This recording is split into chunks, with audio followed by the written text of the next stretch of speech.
अस्सलामु अलैकुम।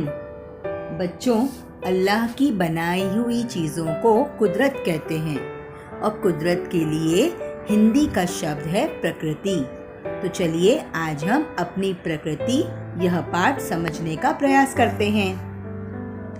एक दिन फ्रेडरिक, हितेंद्र, मुख्तार, प्राजक्ता, सिद्धि, शर्मिष्ठा, कृष्णा, बिट्टू, तृप्ति, चिन्मय सोनपरी के साथ बगीचे में खेल रहे थे। काव्या पेड़ के नीचे बैठी इन सबका खेल देख रही थी कि अचानक एक पत्ता ऊपर से आ गिरा। काव्या ने ऊपर देखा, हरा भरा पेड़ और उसकी घनी छाया फैली थी। वह सोचने लगी, प्रकृति कितना कुछ देती है हमें भी उसे कुछ देना चाहिए। उसने सभी को बुलाया और अपने विचार बताए। सभी सोचने लगे, अरे हाँ, हमें भी कुछ देना चाहिए। चिन्मय बोला, क्यों ना बाल दिवस पर हम प्रकृति को कुछ दें। सभी ने सोनपरी को अपना विचार बताया। सोनपरी को बहुत हर्ष हुआ। हर्ष होना, खुशी होना।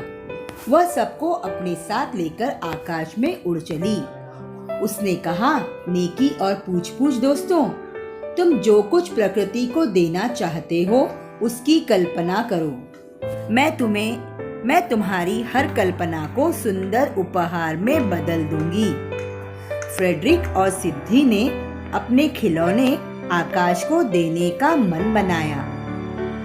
सोचते ही सोचते खिलौनों ने बादलों का रूप लिया और पानी बरसने लगा। काव्या और हितेंद्र ने पर्वत को मिठाई देने की इच्छा व्यक्त की। यह इच्छा शानदार वृक्ष में बदल गई। शर्मिष्ठा एवं कृष्णा पृथ्वी को अपनी गुड़िया देना चाहती थी। देखते ही देखते उनकी चाह नदियां बनकर पृथ्वी पर बहने लगी। तृप्ति और प्राजक्ता ने अपनी अपनी चूड़ियां देने का मन बनाया। कुछ ही क्षणों में सारी धरती हरी भरी हो गई, मानो धरती ने धानी चूनर ओढ़ी हो। मुख्तार और बिट्टू ने अपनी रंग पेटी देना चाही और कुछ ही क्षणों में सारा आसमान टिमटिमाते तारों से भर गया। सारी प्रकृति दुल्हन की तरह सज गई थी। जिसने जो चाहा सोनपरी ने वह सब किया। अब प्रकृति में पंछी मधुर स्वर में गाने लगे। कलकल झरनों ने वातावरण में संगीत भर दिया। मंद पवन बहने लगी। फूलों ने हवा में मीठी खुशबू भर दी।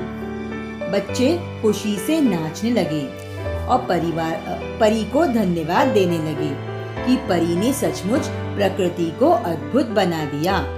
तभी प्राजक्ता के सिर पर एक पका आम टपका। एकाएक प्राजक्ता की नींद खुल गई। उसने खिड़की से बाहर झांका तो पाया कि प्रकृति ठीक वैसी ही दिख रही है जैसी उसने अभी अभी सपने में देखी थी। वह भाव विभोर हो गई।